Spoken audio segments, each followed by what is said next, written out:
പന്തീരാങ്കാവ് ഗാർഹിക പീഡന കേസിൽ പോലീസിനേറ്റ ചീത്തപ്പേര് മാറ്റാനുള്ള ശ്രമത്തിലാണ് സേന. പോലീസിന്റെ ഒത്താശയോടെയാണ് പ്രതി രാഹുൽ രാജ്യം വിട്ടതെന്ന വിവരം പുറത്തു വന്നതോടെ പോലീസ് സമ്മർദ്ദത്തിലാണ്.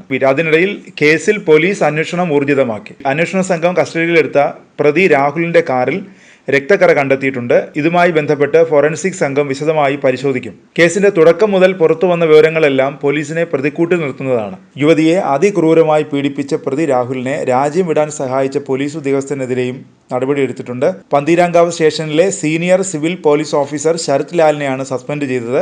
രാഹുലിന് രക്ഷപ്പെടാനുള്ള നിർദ്ദേശങ്ങൾ നൽകിയത് ശരത് ലാലാണെന്ന് അന്വേഷണത്തിൽ കണ്ടെത്തിയിരുന്നു. തുടർന്നായിരുന്നു നടപടി. സംഭവം നടന്ന ദിവസം CPO ശരത് ലാൽ പന്തീരാങ്കാവ് സ്റ്റേഷനിലെ GD ഡ്യൂട്ടിയിലായിരുന്നു. പരാതിയുമായി ബന്ധപ്പെട്ട എല്ലാ വിവരങ്ങളും പ്രതിക്ക് ചോർത്തി നൽകിയത് ശരത് ലാലായിരുന്നു. വധശ്രമ കുറ്റം ചുമത്താനുള്ള നീക്കമടക്കം ശരത് രാഹുലിനെ അറിയിച്ചതായി പോലീസ് കണ്ടെത്തിയിട്ടുണ്ട്. പോലീസ് അന്വേഷണത്തിലെ നിർണായക വിവരങ്ങളും ശരത് ലാൽ ചോർത്തി നൽകിയിരുന്നു. പോലീസിന്റെ കണ്ണിൽപ്പെടാതെ ചെക്ക് പോസ്റ്റ് കടക്കാൻ രാഹുലിനെ സഹായിച്ചതും ശരത്താണ്. കഴിഞ്ഞ ദിവസം അറസ്റ്റിലായ രാഹുലിന്റെ സുഹൃത്ത് രാജേഷിനെ പോലീസ് അറസ്റ്റ് ചെയ്തിരുന്നു. കോടതിയിൽ ഹാജരാക്കിയ രാജേഷിന് ജാമ്യം ലഭിച്ചു. മർദ്ദനമേറ്റ് അബോധാവസ്ഥയിലായ യുവതിയെ ആശുപത്രിയിൽ എത്തിക്കുമ്പോൾ രാജേഷും കൂടെയുണ്ടായിരുന്നതായി പോലീസ് പറഞ്ഞു. രാജേഷിന്റെ അടുത്ത സുഹൃത്തു കൂടിയാണ് ശരത്. പോലീസ് ശരത്തിന്റെ ഫോൺ വിവരങ്ങൾ പരിശോധിക്കുകയാണ്. രാഹുലും രാജേഷും ബംഗളൂരുവിലേക്ക് പോകുന്ന വഴിക്ക് ശരത്തുമായി കൂടിക്കാഴ്ച നടത്തിയതായും അന്വേഷണത്തിൽ കണ്ടെത്തിയിരുന്നു. രാഹുലിനെ കണ്ടെത്താൻ രാജ്യാന്തര അന്വേഷണ ഏജൻസിയായ ഇന്റർപോൾ മുഖേന ബ്ലൂ കോർണർ നോട്ടീസ് പുറത്തിറക്കിയിട്ടുണ്ട്. രാഹുൽ രാജ്യം വിട്ടെന്ന സൂചന ലഭിച്ചതോടെയാണ് തിരച്ചിൽ നോട്ടീസ് ഇറക്കാൻ പോലീസ് ഇന്റർപോളിന്റെ സഹായം തേടിയത്. രാഹുൽ ജർമ്മനിയിലേക്ക് കടന്നതായി വധുവിൻ്റെ കുടുംബം ആരോപിച്ചിരുന്നു. എന്നാൽ അവിടെ എത്തിയത് സംബന്ധിച്ച് പോലീസിന് ഇതുവരെ സ്ഥിരീകരണം ലഭിച്ചിട്ടില്ല. അതിനിടെ രാഹുലിൻ്റെ അമ്മയെയും സഹോദരിയെയും ചോദ്യം ചെയ്യലിന് വിളിപ്പിച്ചിരുന്നു. എന്നാൽ ഇരുവരും ഹാജരായില്ല. അതിനാൽ പോലീസ് വീണ്ടും നോട്ടീസ് നൽകും. രാഹുലിൻ്റെ അമ്മ ഉഷാകുമാരി കോഴിക്കോട് മെഡിക്കൽ കോളേജ് ആശുപത്രിയിൽ ചികിത്സയിലാണ്. പെൺകുട്ടി കഴിഞ്ഞ ദിവസം നൽകിയ മൊഴിയുടെ അടിസ്ഥാനത്തിലാണ് ഇവരെ ചോദ്യം ചെയ്യുന്നത്. വിവാഹം കഴിഞ്ഞ് വീട്ടിലെത്തിയ തന്നെ രാഹുൽ നിർബന്ധിച്ച് മദ്യം കുടിപ്പിച്ചുവെന്നും ഉഷാകുമാരിയും രാജേഷും കൂടെയുണ്ടായിരുന്നുവെന്നും മൊഴിയിൽ പറയുന്നു. വീട്ടിലെ CCTV ക്യാമറയുടെ ഹാർഡ് ഡിസ്ക് പോലീസ് കസ്റ്റഡിയിലെടുത്തു.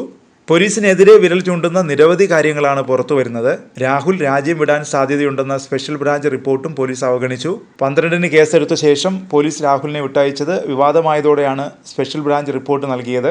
എന്നാൽ കാര്യമായ നടപടിയൊന്നും എടുക്കാതിരുന്ന പോലീസിനെ വെട്ടിച്ച് 14-ന് രാത്രിയോടെ രാഹുൽ ഒളിവിൽ പോയി. പോലീസ് ബംഗളൂരുവിലും മറ്റും രാഹുലിനായി അന്വേഷണം നടത്തുന്നതിനിടെയാണ് താൻ രാജ്യം വിട്ടുവെന്ന് പറയുന്ന വീഡിയോ രാഹുൽ മാധ്യമങ്ങൾക്ക് അയച്ചത്. അന്വേഷണത്തിൽ വീഴ്ച വരുത്തിയെന്ന ആക്ഷേപം നേരിടുന്ന പന്തീരാങ്കാവ് പോലീസിനെതിരെ വേറെയും പരാതി വന്നു. മാറാട് സാഗരസരണി മമ്പറമ്പത്ത് നിമ്മി പെരുമണ്ണയിലെ ഭർത്തൃ വീട്ടിൽ മരിച്ച സംഭവത്തിൽ പിതാവ് M ബാബുരാജൻ നൽകിയ പരാതി അന്വേഷിച്ചില്ലെന്നാണ് ആരോപണം. കഴിഞ്ഞ ദിവസം സസ്പെൻഡ് ചെയ്യപ്പെട്ട Pantheerankavu inspector AS Sarin SHO ആയിരിക്കെയാണ് സംഭവം. താൻ നൽകിയ പരാതി ഗൗരവത്തിലെടുത്തില്ലെന്നാണ് നിമ്മിയുടെ അച്ഛൻ M ബാബുരാജൻ പറഞ്ഞത്. തെളിവ് കൊണ്ടുവരാൻ തന്നോട് ആവശ്യപ്പെട്ടതായും നിമ്മിയുടെ അച്ഛൻ പറഞ്ഞു. മാർച്ച് 11-നാണ് നിമ്മിയെ പെരുമണ്ണ വെള്ളായിക്കോട്ടെ ഭർത്തൃ വീട്ടിൽ തൂങ്ങി മരിച്ച നിലയിൽ കണ്ടെത്തിയത്. വിവാഹത്തിൻ്റെ 6ാം വാർഷികത്തിന് ഒരാഴ്ച മുമ്പായിരുന്നു മരണം. മകൾ തൂങ്ങി മരിച്ചതല്ലെന്നും കൊലപാതകമാണെന്നും ഭർത്താവ് മർദ്ദിച്ചിരുന്നതായും ചൂണ്ടിക്കാട്ടിയാണ് ബാബുരാജൻ പന്തീരാങ്കാവ് പോലീസിൽ പരാതി നൽകിയത്. എന്നാൽ ഇൻസ്പെക്ടർ പരാതി പരിഗണിച്ചതേയില്ല. പന്തീരാങ്കാവ് പോലീസിൽ നിന്ന് നീതി ലഭിക്കാതായപ്പോൾ സിറ്റി പോലീസ് കമ്മീഷണർക്കും പിന്നീട് മുഖ്യമന്ത്രിക്കും പരാതി നൽകിയെങ്കിലും നടപടിയുണ്ടായില്ലെന്നും M ബാബുരാജൻ പറഞ്ഞു.